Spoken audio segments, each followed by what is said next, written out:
Pues tiempo para entrar en detalle de esos grandes asuntos que centran la actualidad del tablero internacional de la geopolítica. Ignacio García Valdecasas, embajador de España retirado, muy buenos días. Buenos días, muchas gracias por invitarme, estoy a vuestra disposición y de vuestra audiencia, es un placer estar aquí como siempre.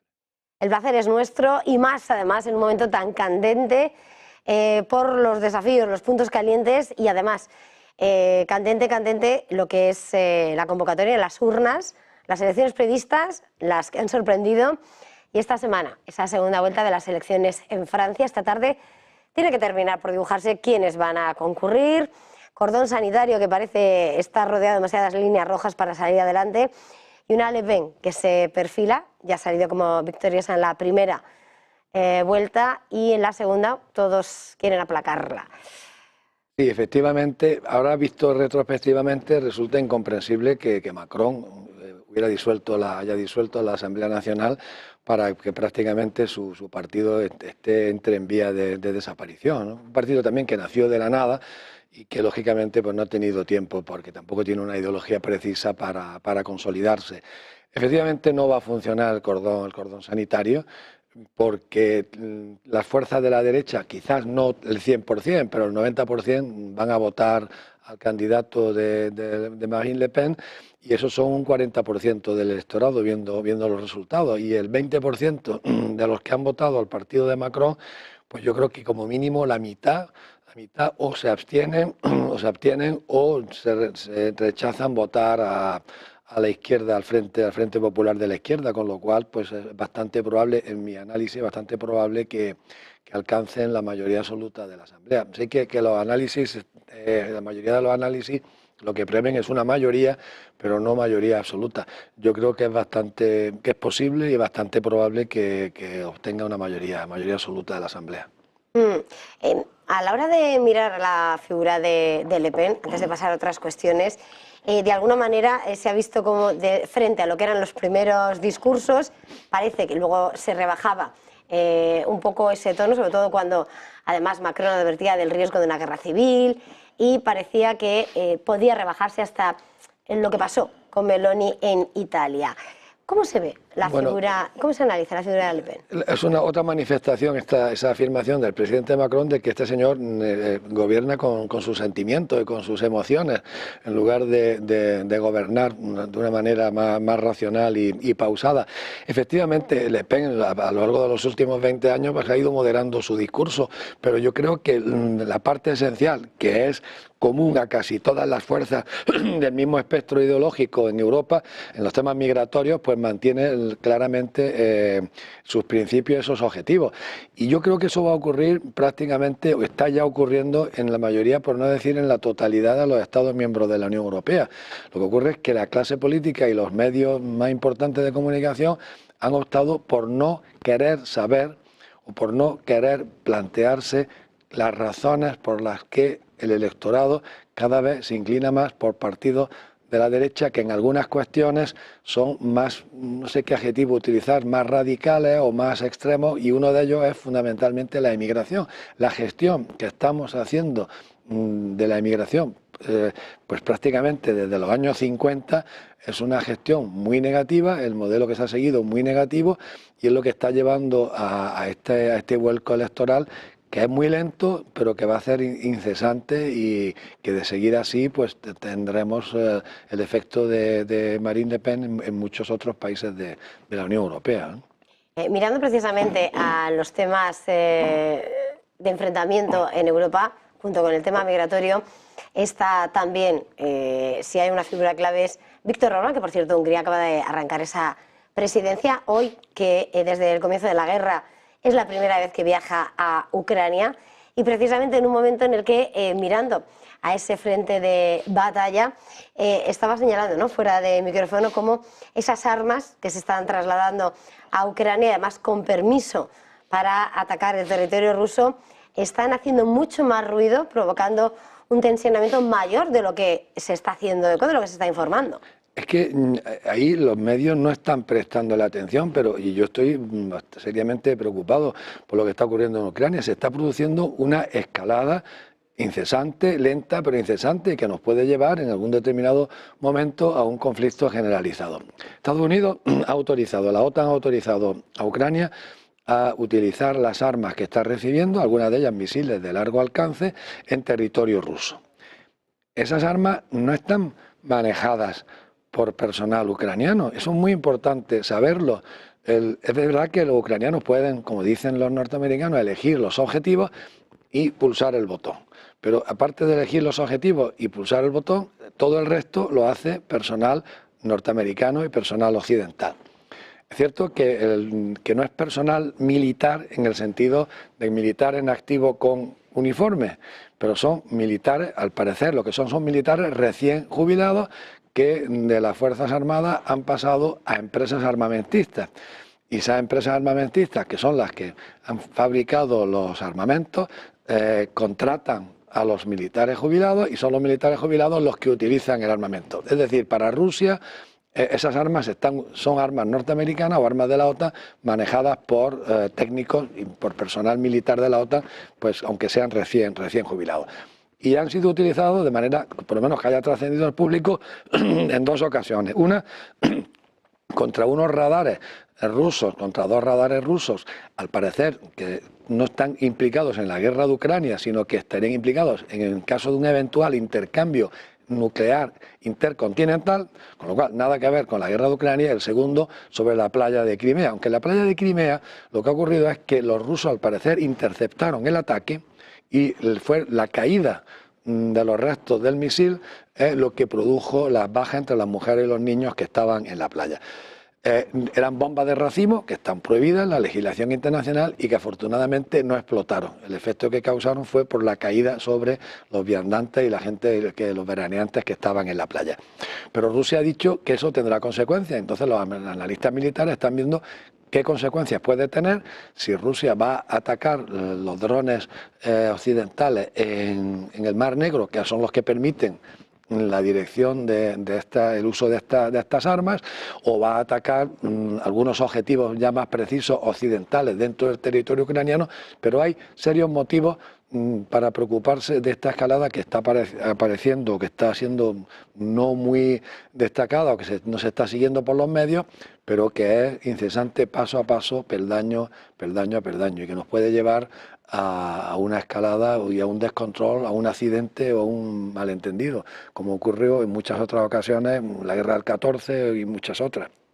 Mirando precisamente a ese delicado escenario internacional, como protagonista, ahí también está, por supuesto, estamos hablando de ese armamento estadounidense, los Estados Unidos, unos Estados Unidos que se encuentran ante esa encrucijada el próximo mes de noviembre de elegir al jefe de la primera economía del mundo, se supone que del Estado, uno de los estados más poderosos del mundo, menos en el orden hasta ahora.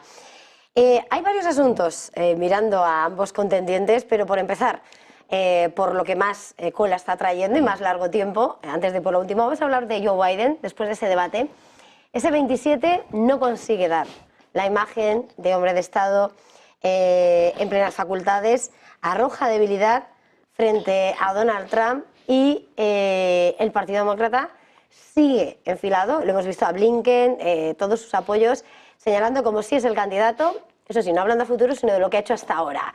¿Cómo llega Biden? Bueno, yo creo que fue Negocios Televisión el primer canal que avanzó que Biden no iba a ser, posiblemente no iba a ser el candidato del Partido Demócrata, y lo hizo hace muchos meses. Bueno, lo hice yo aquí en este estudio con José Antonio, que Biden no iba a ser el candidato porque Biden no podía enfrentarse, lo dije textualmente, en un debate con Trump.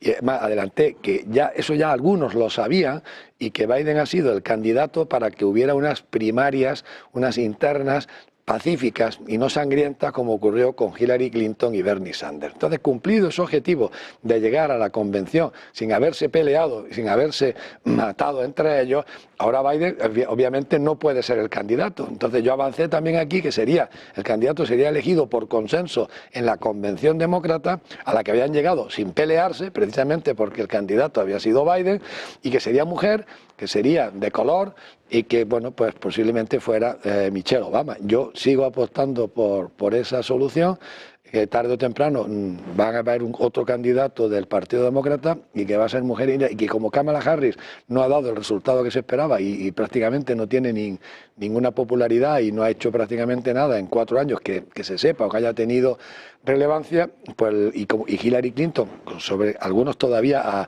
apuestan por ello. Yo creo que es un valor político amortizado y que ya está asimilado al fracaso, que está fuera de la competición. Pues yo creo que lo más probable es que sea Michelle Obama, que además es la mujer del que está manejando los hilos, la esposa del que está manejando los hilos en la sombra, ¿no? Por eso, tanto Obama como Clinton, inmediatamente después del debate, a mí me llamó la atención, apoyaron a Biden. Eso es lo que haces y luego lo que vas a buscar es un candidato alternativo.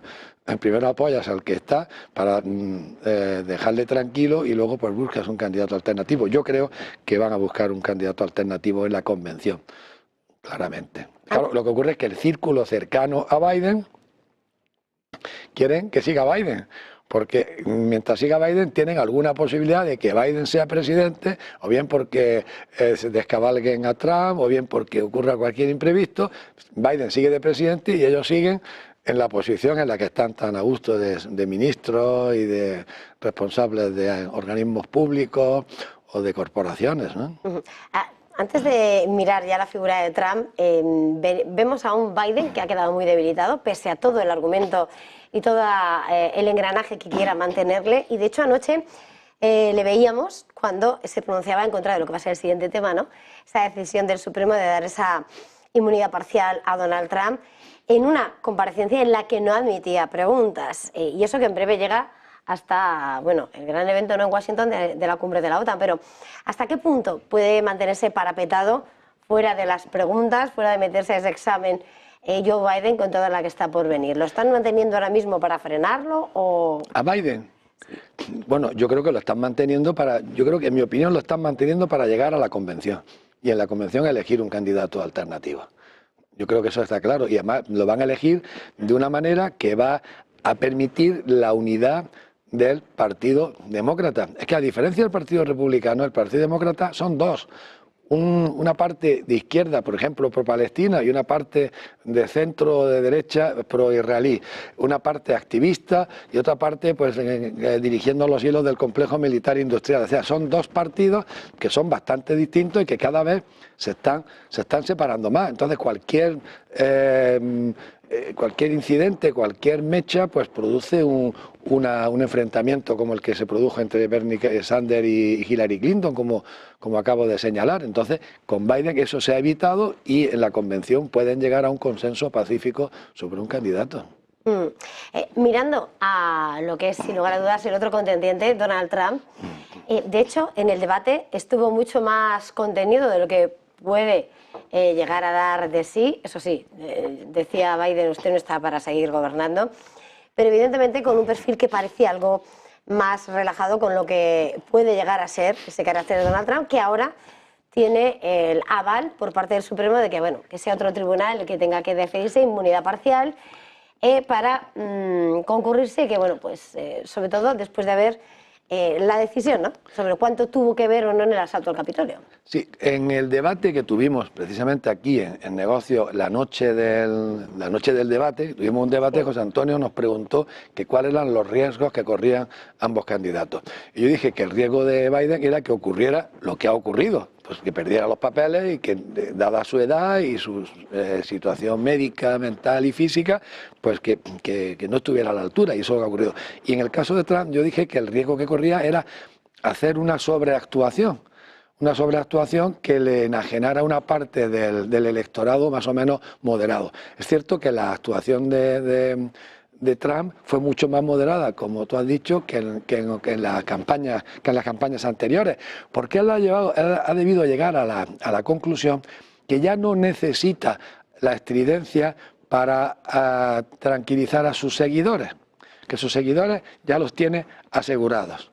sea, ya no necesita la violencia, y además como el micrófono no funcionaba, cuando no le tocaba hablar, pues también era inútil. Entonces ya no necesita la violencia ni la estridencia, la violencia verbal ni la estridencia. Entonces lo que necesita es una cierta moderación, una cierta contención, cierta, teniendo en cuenta el carácter, dentro de lo que es él, claro, teniendo en cuenta el personaje, para atraer a los que no son 100% sus seguidores y sus admiradores y ensanchar su base electoral con vista a las elecciones. Y yo creo que en ese sentido pues lo hizo bastante bien.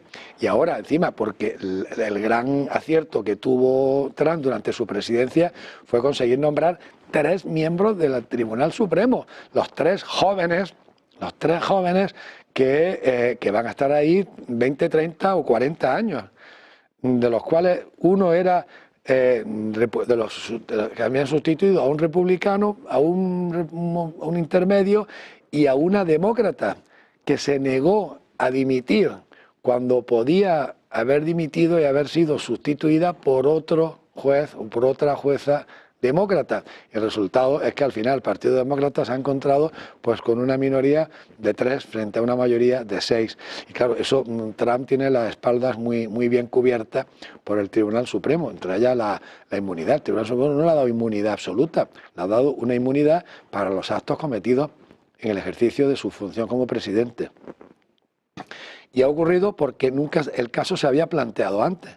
El asunto no está resuelto en la Constitución de los Estados Unidos y no había habido antes un caso de un presidente que hubiera tenido una serie de cargos imputados en los que en parte son de su vida privada y en parte son del ejercicio de su cargo, de su función como presidente de los Estados Unidos.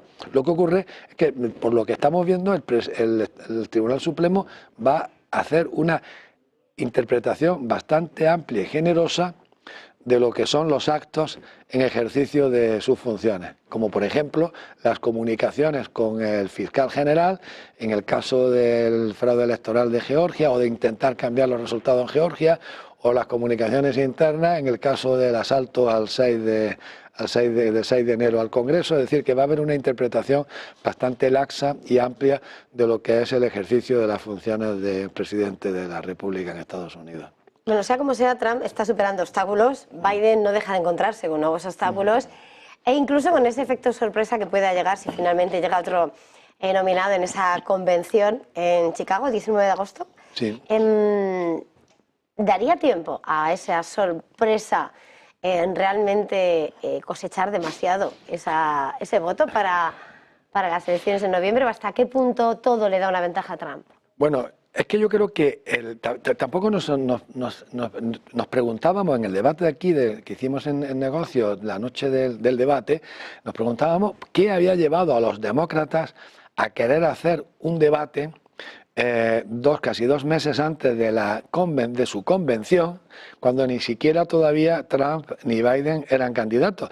Claro, retrospectivamente lo que estamos viendo es que muy probablemente, porque fue una iniciativa más demócrata que de Trump de hacer el debate, fuera hacerlo con el tiempo suficiente para que madurase la operación de sustitución de Biden. Y para dejar bien claro ya a finales de junio que Biden no podía ser el candidato, de manera que en cierto modo fue una pequeña trampa para Biden, porque ya quedó bien claro que él no podía ser el candidato y da tiempo de sobra de aquí a la convención a nombrar. Pero oye, en política todo puede ocurrir. Lo mismo Biden adopta una postura numantina, su mujer se niega a colaborar, porque por lo visto la clave está en su señora, en su esposa, se niega a colaborar con la dirigencia del partido.